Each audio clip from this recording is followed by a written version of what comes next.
विद्यार्थी मित्रांनो, सह्याद्री ट्युटोरियल्समध्ये तुमचं स्वागत आहे. आता जसे दिवस पुढे जातील ना, तसा तणाव वाढत जाणार आहे. कोणत्या गोष्टीचा तणाव मी एक्सप्लेन करतो. आठवा तुम्ही 10वीचा रिझल्ट लागल्यानंतर जेव्हा तुम्हाला अतिशय चांगले मार्क पडले होते, तेव्हा तुम्ही आणि पालकांनी मिळून डिसिजन घेतलं, की आपल्याला साठी क्लास शोधला पाहिजे. रिझल्ट लागायच्या अगोदरच तुम्हाला माहिती होतं, की रिझल्ट चांगलाच लागणार आहे. मग ऑब्व्हियसली IITचं स्वप्न होतं.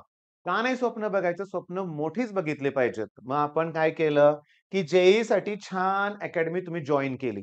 काय झालं अकॅडमीमध्ये सुरुवात खूप छान झाली. सुरुवातीला समजत होतं सगळं.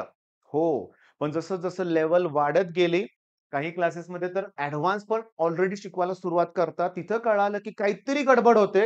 हे जमेना झालंय, जमेना झालेलं आहे. 11वी कुठं निघून गेली तुम्हाला सुद्धा कळालं नाही. फिनिश. संपलं. ओके. बरं त्याच्यानंतर मग तुम्हाला 12वीत आल्यावर जाणवायला लागले, की आता जे राहू दे सी-ई-टीकडे वळूया आपण. माझ्याकडे या स्टेजला अशी मुलं येतायत, की माझ्याकडे त्यांना जॉइन व्हायचं आहे ऑफलाईनला. पण ऑलरेडी या क्लासमध्ये एवढी फी भरलेली आहे, की ते फी परत द्यायला तयार नाहीयेत. इव्हन बरेचसे प्रॉब्लेम्स होतायत. त्यामुळे आता मोठा प्रॉब्लेम होतोय किंवा काही पालक सरळ म्हणतायत, की "सर आम्ही ऑलरेडी त्या क्लासमध्ये ₹2.5 लाख भरलेत. आता तिच्यासाठी तुमचा क्लास पुन्हा लावायचा, तुमची ऑफलाईनची परत फी भरायची, हे जरा खूप अवघड आहे." मग अशा वेळेस ऑनलाईनचा मार्ग देतो त्यांना मी. पण ही अडचण आता निर्माण व्हायला लागलेली आहे. बऱ्याच घरात हा प्रॉब्लेम जाणवतोय. तुम्हाला पटलं असेल तर नक्की कमेंटमध्ये सांगा बरं का मला तसं. बरं आता हे सी इश्यू होतोय चला ठीक आहे.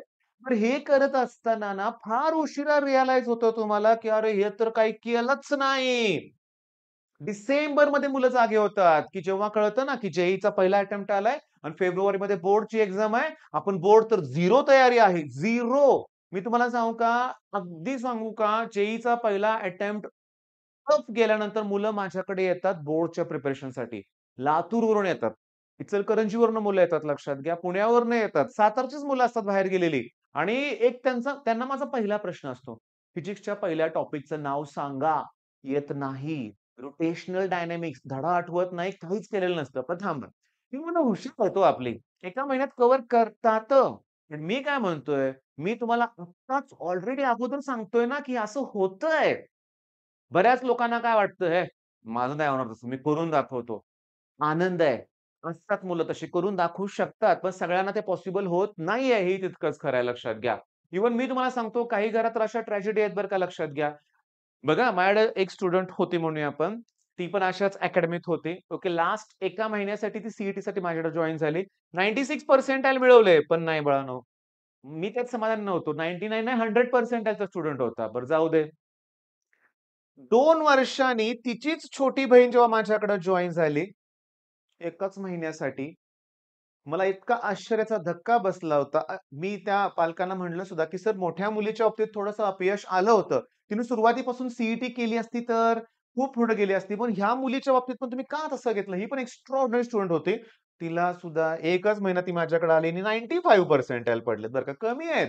1 महिना सुद्धा आम्हाला मिळाला नव्हता. ओके. कारण जेईचा सेकंड अटेम्प्ट होता. तुम्हाला माहिती आहे किती दिवस उरतायत ते.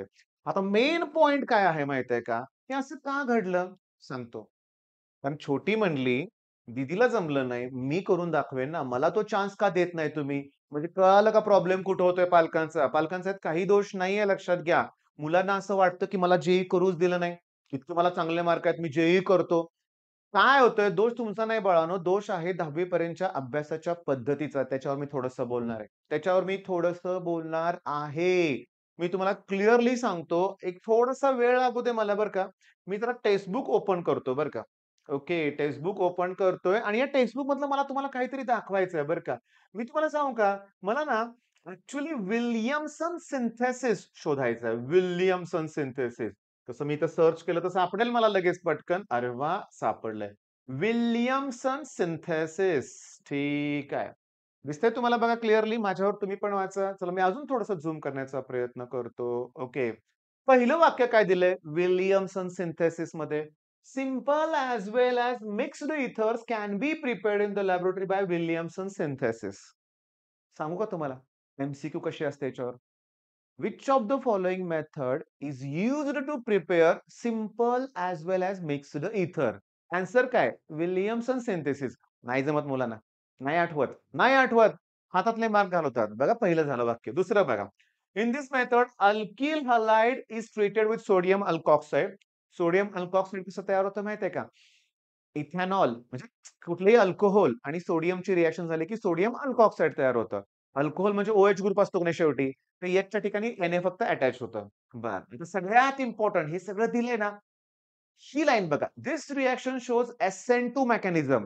बघा न्यूक्लिओफिलिक सबस्टिट्यूशन म्हणजे SN. SN1, SN2 अशा 2 टाइप आहेत लक्षात घ्या. हॅलोजन डेरिव्हेटिव्हमध्ये आहे. पण मला काय दाखवायचं आहे, अतिशय important the alkyl halide used in this reaction must be primary. Must be primary म्हणजे तुम्हाला सांगतो या रिएक्शनमध्ये हा जो अल्किल हलाइड आहे त्यातला जो अल्किल ग्रुप आहे तो प्रायमरीच पाहिजे. मग आता सीट कसा प्रश्न येईल? Which of the following alkyl halide does not give Williamson synthesis reaction? Okay, थांबा. सांगतो तुम्हाला किंवा डज नॉट प्रोड्यूस इथर इन विलियमसन सिंथेसिस रिएक्शन. मग जो ऑप्शन मध्ये प्रायमरी अल्किल हलाइड नसेल, तो ऑप्शन बरोबर आहे. म्हणजे तुम्हाला सांगतो SN2 पण अरे इकडे पण एक अल्किल ग्रुप आहे. इकडे पण अल्किल ग्रुप आहे. हा अल्किल आणि हा अल्किल बरं का. मग आता हा जो अल्किल ग्रुप आहे, सोडियम अल्कॉक्साइड मधला तो प्रायमरी पण चालेल, सेकंडरी पण चालेल, टर्शरी पण चालेल हे लक्षात घ्या. म्हणजे सांगतो लक्षात घ्या. आता तुम्ही समजून घ्या. म्हणजे हा जो ग्रुप आहे तो प्रायमरीच पाहिजे. इकडे बघा टर्शरी आहे. तर झालं की इथर तयार. पण आता समजा मी घेतलाच सेकंडरी किंवा टर्शरी अल्किल ग्रुप हलाइडमध्ये तर अल्कीन तयार होतं. एलिमिनेशन रिएक्शन होते. If secondary or tertiary allied are used, a reaction leads to alkene formation, elimination. आता सगळ्यात महत्वाचे MCQ सांगतो. Aryl halide do not give Williamson synthesis. म्हणजे क्लोरोबेन्झीन, ब्रोमोबेन्झीन हे जे अरिल हलाइड आहेत, हे विलियमसन सिंथेसिस रिएक्शन देणार नाहीत. मग आता तुमच्या काय लक्षात आलं, की तुम्ही बोर्डची प्रिपरेशन पहिला केली पाहिजे होती. त्यातला प्रत्येक लाईन टू लाईन केमिस्ट्री मधला परफेक्ट करा. बरं, तुम्ही म्हणाल सर आता केमिस्ट्री, मॅथ्सचं काय असं होतंय का? 100% इंटिग्रेशन टॉपिक चाललाय आपला लाईव्ह. ओके, इंटिग्रेशन रोज रात्री मी 9 वाजता लाईव्ह घेतोय. मला शॉक बसलाय मलाच, की 3.1, 3.2 मधले प्रॉब्लेम आहेत तसे ॲज इट इज 2025 च्या परीक्षेत आलेत. म्हणजे तुम्ही पुस्तकच 2 ते 3 वेळा बघितलं पाहिजे. पुस्तक झाल्यानंतर तुम्ही सीईटीच्या पी-वाय-क्यूज बघितल्या पाहिजेत. आणि ह्याच्यात तुम्ही एक्सपर्ट होत असाल, हे खूप सोपं वाटतंय तुम्हाला, तर तुम्ही जेईकडे जायला पाहिजे. म्हणजे पॅटर्न कसा पाहिजे? Board, CET, JEE. इथं उलटं होतंय जेईई, सीईटी, बोर्ड. प्रॉब्लेम तुमच्या लक्षात आला असेल. पहिला बोर्ड व्हायला पाहिजे, मग सीईटी व्हायला पाहिजे, मग जेईई. आपण पहिलाच उडी मारतोय जेईईवर. आपण जातोय कुठली पुस्तकं बाळांनो भयानक. शेंगेज हे मला एक आठवतंय. शेंगेज आणि काय एड्रो काय ते फिजिक्सची काय मोठी-मोठी पुस्तकं आहेत बरं का बाळांनो, भयंकर पुस्तकं आहेत. स्टार्टलाच तुम्ही इकडे जाताय, कसं जमेल? अरे 10वी पर्यंत काय शिकलाय तुम्ही? सायन्समध्ये 2 मार्काला न्यूमेरिकल यायचे. तेही तुम्हाला सांगतो करंट इलेक्ट्रिसिटीचा एक सेक्शन होता. त्याच्यानंतर आणखीन काय होतं सांगा बघू? रिफ्रॅक्शन ऑफ लाईटमध्ये थोडेसे 1-2 मार्काचे न्यूमेरिकल होते. अजून कुठं न्यूमेरिकल होते? नव्हतेच. ग्रॅव्हिटेशनमध्ये होते, ईझी होते लक्षात घ्या. मग प्रॉब्लेम तिथून स्टार्ट होतोय. मग आता तुमच्या लक्षात आलं असेल, की योग्य पद्धत म्हणजे मला म्हणायचंय काय बघा, की ॲक्चुअली मला तुम्हाला सांगायचंय, की अभ्यासाची योग्य पद्धत, साठी अभ्यासाची योग्य पद्धत मी तुम्हाला सांगतो. म्हणजे ॲक्चुअली साठी म्हणण्यापेक्षा सायन्स, ही जी सायन्स स्ट्रीम आहे ना, ह्याच्यात अभ्यासाची योग्य मेथड काय? तर text book reading. Okay, text book reading कोण करतच नाही. कोण करतच नाही. सगळ्यांना रेडीमेड नोट्स पाहिजेत. ओके, सगळ्यांना आयतं पाहिजे. नाही होणार. पुस्तक घ्यायचंय. पण हे करत असताना मी तुम्हाला सांगतो काय करायचंय. लक्ष द्या, की तुम्हाला ज्यांचं टीचिंग आवडतंय, त्यांची एखादी ऑनलाईन पेड बॅच घ्या किंवा त्यांचं YouTube चॅनल फॉलो करा. शोधा YouTubeवर. तुम्हाला बघा वेगवेगळे लेक्चर्स आपल्या चॅनलवर पण 2000 पेक्षा जास्त व्हिडिओज आहेत. शोधा, बघा. तुम्हाला माझं जर शिकवणं आवडत असेल, तर माझी बॅच जॉइन करा. अजून एखाद्या शिक्षकाची आवडत असेल, त्यांची जॉइन करा. करा. जास्त फीज नाहीये इथं लक्षात घ्या. मग मेन पॉइंट काय, की अगोदर व्हिडिओ लेक्चर मन लावून बघायचं मी तुम्हाला सांगतो. हो. आणि त्याच्यानंतर टेक्स्ट बुककडे जायचं. भारी वाटतं. स्टार्टला टेक्स्ट बुक घेतलं ना, बोरिंग वाटतं. कळत नाही, मूड जातो. मी तुम्हाला खरं सांगतो लक्षात घ्या. अरविंद अरोरा सर आहेत. त्यांचे लेक्चर्स आहेत.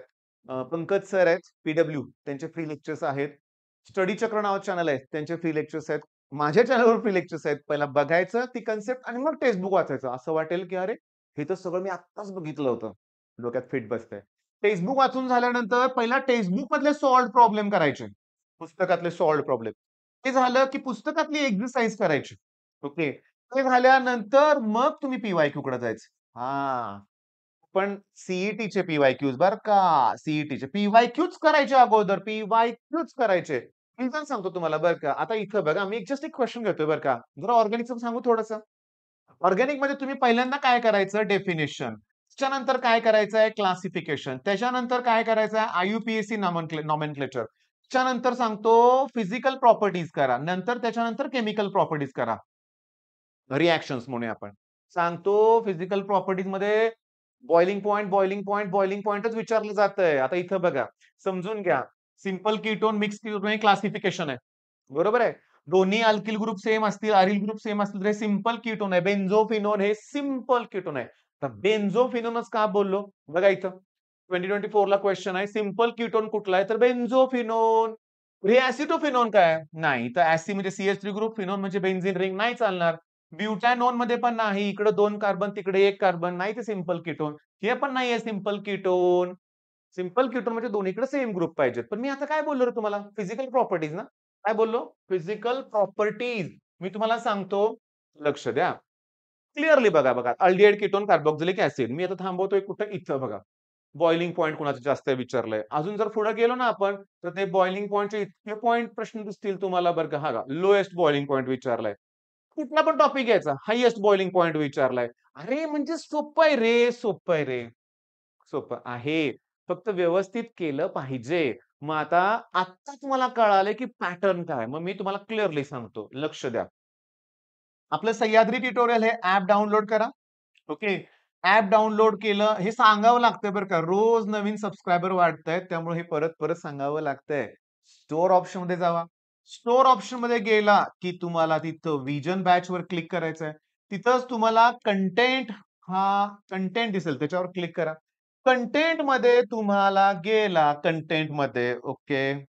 मी तुम्हाला सांगतो कंटेंटमध्ये गेला, की तिथं तुम्हाला संघर्ष बॅचचा फोल्डर दिसेल. फिजिक्स, न्यूमेरिकल आणि ऑर्गॅनिक केमिस्ट्रीची बॅच दिसेल, की यात आम्ही फक्त बोर्डचे न्यूमेरिकल सगळे पुस्तकातले एक्सरसाइज प्लस सॉल्व्ह घेतोय. सॉल्व्ह करतच नाहीत. ऑफलाईन क्लासेसवाले पण ऑफलाईन क्लासमध्ये सगळे सॉल्व्ह प्रॉब्लेम एक्सरसाइज मधले प्रॉब्लेम घेत नाहीत.